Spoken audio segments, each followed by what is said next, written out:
ശ്രീ സുരേഷ്, ഈ പറയുന്ന കീസൻ എന്ന് പറയുന്ന ഈ ഏജൻസിയുടെ RSS ബന്ധം, സംഘപരിവാർ ബന്ധമൊക്കെ പറയുന്നുണ്ട്, പ്രതിപക്ഷ നേതാക്കൾ അടക്കം പറഞ്ഞു. താങ്കൾക്ക് അതിനെക്കുറിച്ച് അറിവുണ്ടോ? ആരാണ് ഇവർ എന്ന് അറിവുണ്ടോ? താങ്കൾക്ക് എത്താൻ വൈകി എങ്കിലും ശ്രീ സുരേഷ്.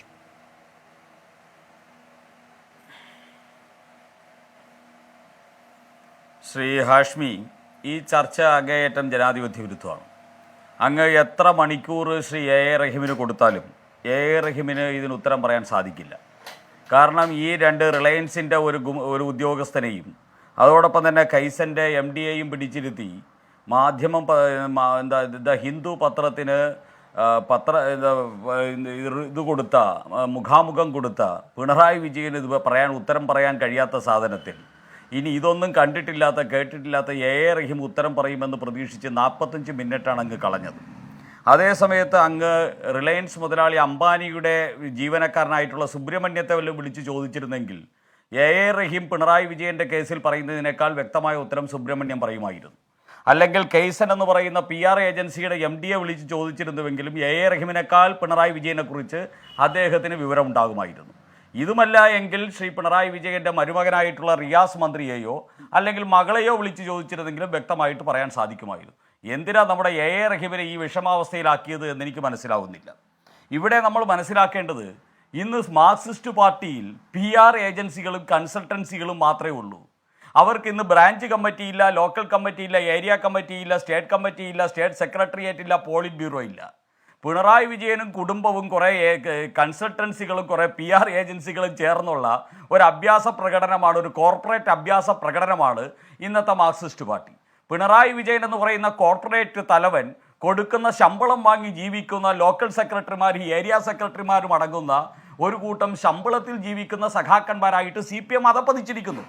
അപ്പോൾ ഈ CPM-ന് അതിൻ്റെ ദുരന്ത കാലഘട്ടത്തിൽ, അതിൻ്റെ അവസാന കാലഘട്ടത്തിൽ സംഭവിക്കുന്ന സ്വാഭാവികമായിട്ടുള്ള അപജയമാണ് ഈ PR ഏജൻസികളുടെയും കൺസൾട്ടൻസികളിലൂടെയും ശ്രീ പിണറായി വിജയൻ്റെ നേതൃത്വത്തിൽ ഇവിടെ അഭംഗുരം മുന്നോട്ട് പോയിക്കൊണ്ടിരിക്കുന്നത്. ഇത് ഈ ഗവൺമെൻറ് തുടങ്ങി കോവിഡ് കാലഘട്ടം മുതൽ PR ഏജൻസികളും കൺസൾട്ടൻസികളും ഈ കേരളത്തിൽ ഉണ്ടാക്കിയ കുഴപ്പങ്ങളെ സംബന്ധിച്ചും വെട്ടിപ്പിനെ സംബന്ധിച്ചും തട്ടിപ്പിനെ സംബന്ധിച്ചും ഒക്കെ നമുക്ക് വളരെ ബോധ്യമുള്ളതാണ്. ഈ കേരളത്തിലെ ആരോഗ്യ പ്രവർത്തകരുടെ, കോവിഡ് ബാധിച്ച ആൾക്കാരെ സംബന്ധിച്ചുള്ള ആരോഗ്യ ഡേറ്റ പോലും കൺസൾട്ടൻസികൾ വഴി കേരളത്തിൽ നിന്ന് കടത്തി കോടികൾ സമ്പാദിച്ച കൊള്ള ഈ കേരളത്തിൽ നടത്തിയിട്ടുള്ളത് ഇതേ കമ്മ്യൂണിസ്റ്റ് ഗവൺമെൻറ്റിൻ്റെ നേതൃത്വത്തിലാണ്. അപ്പോൾ നമ്മൾ മനസ്സിലാക്കേണ്ടത്, PR ഏജൻസി എന്ന് പറഞ്ഞാൽ ഇപ്പോൾ എ റഹീം ഇവിടെ വരുത്തി തീർക്കാൻ ശ്രമിച്ചത് PR ഏജൻസി എന്ന് പറഞ്ഞാൽ ഒരു കോൾ സെൻറ്റർ നടത്തുന്ന ആളെന്നാ. പത്രക്കാരെ വിളിച്ച് അഭിമുഖം കൊടുക്കാൻ വേണ്ടി എന്തിനാ മുഖ്യമന്ത്രിക്ക് ഒരു PR ഏജൻസി എന്നാ? ഇവിടെ മുഖ്യമന്ത്രിക്ക് PR ഏജൻസിയെ കൊടുത്തിരിക്കുന്നു. PR ഏജൻസിയെ വച്ചിരിക്കുന്നത് കേവലം പത്രക്കാരെ വിളിച്ച് അഭിമുഖം എടുക്കാൻ പറയാൻ വേണ്ടി മാത്രമല്ല. മുഖ്യമന്ത്രി ഓരോ വിഷയത്തിൽ എന്തു പറയണം, മുഖ്യമന്ത്രി എങ്ങനെ പെരുമാറണം, മുഖ്യമന്ത്രി ഏതൊക്കെ വിഷയത്തിൽ ഏതിനാണ് പ്രയോറിറ്റി കൊടുക്കേണ്ടത്, മുഖ്യമന്ത്രി എങ്ങനെ ഒരുങ്ങി നടക്കണം, മുഖ്യമന്ത്രി ഏത് കാറിൽ നടക്കണം, കറുത്ത കാറിൽ വേണോ വെളുത്ത കാറിൽ വേണോ, ഇത്തരത്തിലുള്ള സർവ്വസാധനങ്ങളും PR ഏജൻസിയെ ഏൽപ്പിച്ചത് ഇരിക്കുക. അല്ലാതെ ഈ സഖാക്കന്മാരാണോ മുഖ്യമന്ത്രി എന്ന് നിയന്ത്രിക്കുന്നതും അദ്ദേഹത്തിന് വേണ്ടിയുള്ള നിർദ്ദേശം കൊടുക്കുന്നതും? അതിന് കഴിവുള്ള ഏതെങ്കിലും ഒരു സഖാവ് ഇന്ത്യയുടെ പോളിറ്റ് ബ്യൂറോ ഉൾപ്പെടെ എവിടെയെങ്കിലും ഇരിപ്പുണ്ടോ മാർക്സിസ്റ്റ് പാർട്ടിയിൽ?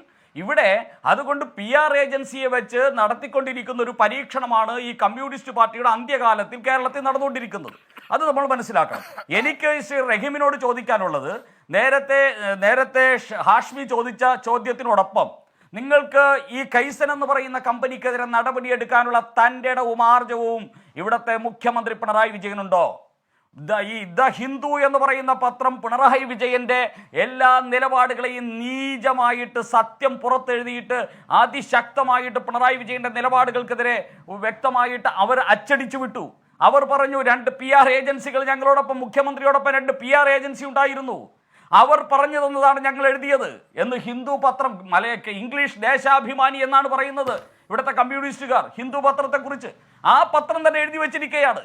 അതുകൊണ്ട് ഒന്നുകിൽ ആ പത്രത്തിനെതിരെ നടപടിയെടുക്കാൻ ഇവിടുത്തെ മുഖ്യമന്ത്രിക്ക് തൻ്റെ ഇടമുണ്ടോ, അതോ സ്വപ്നയുടെ മുമ്പിൽ മുട്ടുപുറച്ചതുപോലെ പിണറായി ഹിന്ദുവിൻ്റെ മുമ്പിലും അതോടൊപ്പം തന്നെ കൈസന്റെ മുമ്പിലും മുട്ടുപുറയ്ക്കുന്ന മുഖ്യമന്ത്രിയാണോ കേരളത്തിലുള്ളത്? അതാണ് എൻ്റെ ആദ്യത്തെ ചോദ്യം.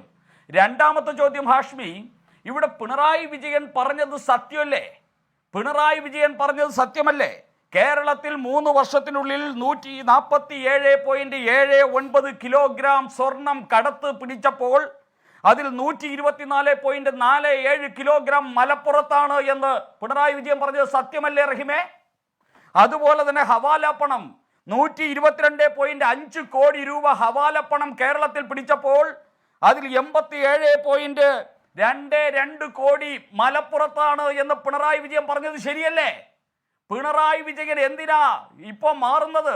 എന്തിനാ ശരി സുരേഷ്, എനിക്കറിയാം നമ്മൾ കാപട്യക്കാരനായിട്ട് പിണറായി വിജയൻ മാറുന്നത്?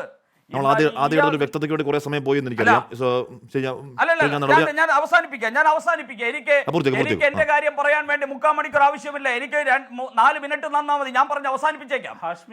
അപ്പൊ ഞാൻ പറയുന്നത്, പിണറായി വിജയൻ എന്ന് പറയുന്നത് ഈ കേരളത്തിൽ ആഭ്യന്തര വകുപ്പ് മന്ത്രി എന്ന നിലയിൽ കേരളത്തിൽ രേഖാമൂലമുള്ള ഒരു സത്യം വിളിച്ചു പറഞ്ഞിട്ട് അവസാനം PV അൻവറും ഇവിടത്തെ സുഡാപ്പികളും ഇവിടത്തെ ഇസ്ലാമിക പൊളിറ്റിക്കൽ ഇസ്ലാമും ഭയപ്പെടുത്തിയപ്പോൾ വിറച്ച് മൂത്രമൊഴിച്ച് ഇങ്ങനെ ഗതികെട്ട അവസ്ഥയിലേക്ക് മാറി വിശ്വാസത സമ്പൂർണ്ണമായിട്ടും വട്ടപൂജ്യമാക്കിയ മുഖ്യമന്ത്രി